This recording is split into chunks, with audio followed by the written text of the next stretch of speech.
Para saudara dan saudari yang Tuhan cintai, selamat pagi dan selamat bertemu lagi dalam renungan harian dari Paroki Santo Fransiskus Assisi APO, edisi hari Selasa, tanggal 21 Mei 2024, dalam masa biasa yang ke-7.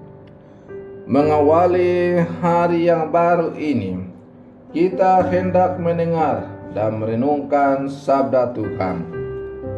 Marilah sebelum kita mendengar dan merenungkan sabda Tuhan, kita berdoa. Dalam nama Bapa dan Putra dan Roh Kudus. Amin. Allah Bapa, sumber kedamaian, semoga kami semakin mengenal Putramu dan merenungkan sabdanya, agar dapat memahami apa yang dapat menenteramkan hati kami. Bersabda ya Tuhan, kami siap mendengarkan. Terpujilah Engkau Bapa, Putra dan Roh Kudus, kini dan sepanjang segala masa. Amin. Para saudara dan saudari yang Tuhan cintai, sabda Tuhan yang hendak kita dengar dan kita renungkan untuk mengawali hari yang baru ini diambil dari Injil Markus pasal 9 ayat 30 sampai 37. Tuhan bersamamu. Inilah Injil suci menurut Markus. Pada suatu hari, Yesus dan murid-muridnya melintasi Galilea. Yesus tidak mau hal itu diketahui orang, sebab ia sedang mengajar murid-muridnya. Ia berkata kepada mereka, Anak manusia akan diserahkan ke dalam tangan manusia, dan mereka akan membunuh dia.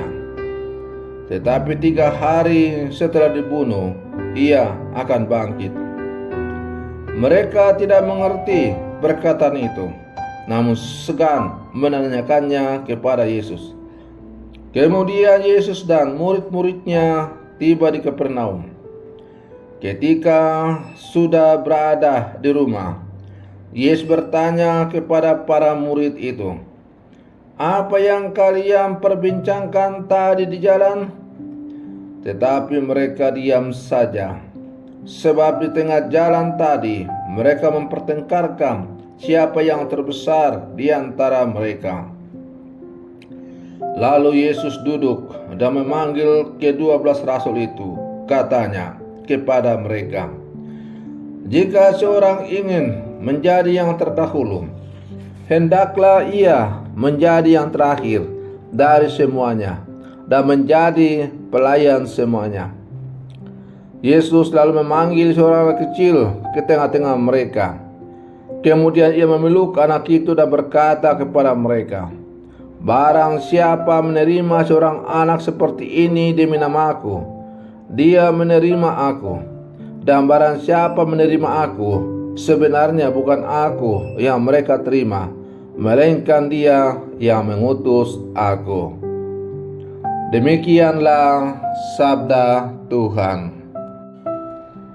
Para saudara dan saudari yang Tuhan cintai, dalam menjalani kehidupan kita sebagai bentuk tanggung jawab, maka kita perlu serius dengan hidup kita, terutama ketika kita berurusan dengan kematian.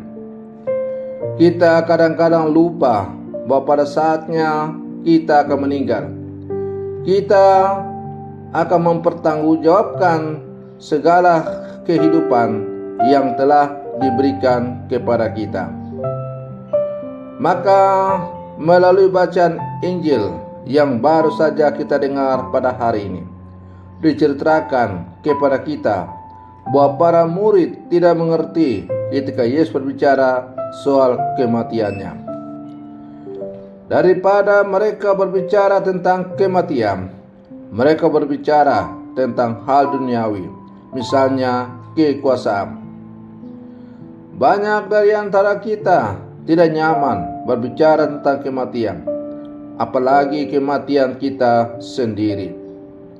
Kita sibuk dengan banyak hal di dunia ini, sehingga lupa bahwa suatu saat kita akan meninggalkan dunia ini. Para saudara dan saudari yang Tuhan cintai, dalam kesibukan duniawi, kadang-kadang kita menganggap dosa sebagai perkara kecil, bahkan sesuatu yang normal.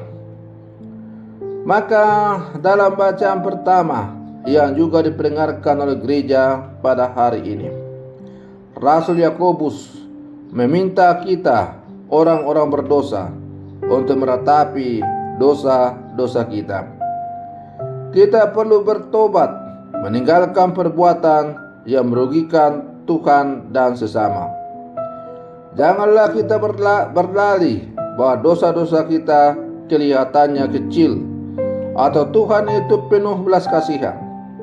Setiap dosa melukai hubungan kita dengan Tuhan dan dapat menyebabkan konflik dengan sesama.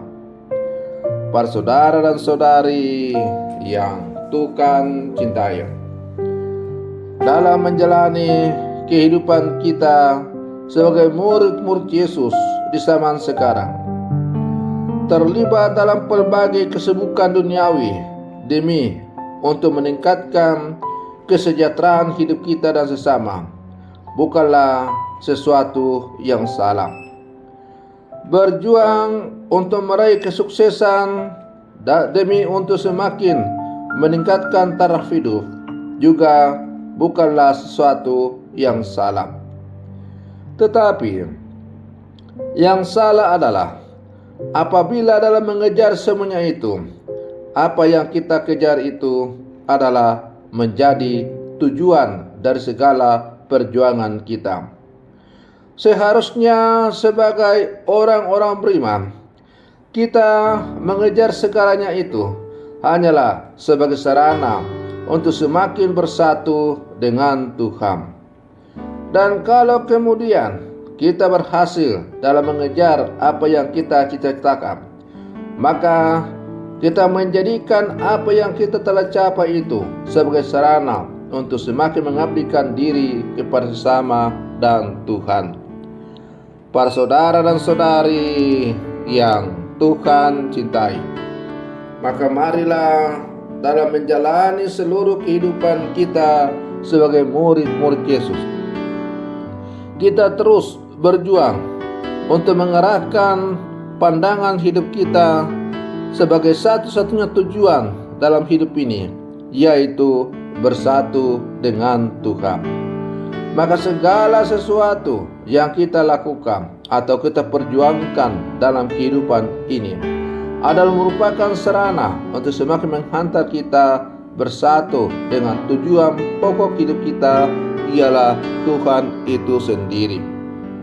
Semoga permenungan saya untuk mengawali hari yang baru ini semakin menghantar kita menjadi orang-orang Katolik yang sejati yang hidup di zaman sekarang. Selamat pagi, Tuhan Yesus memberkati.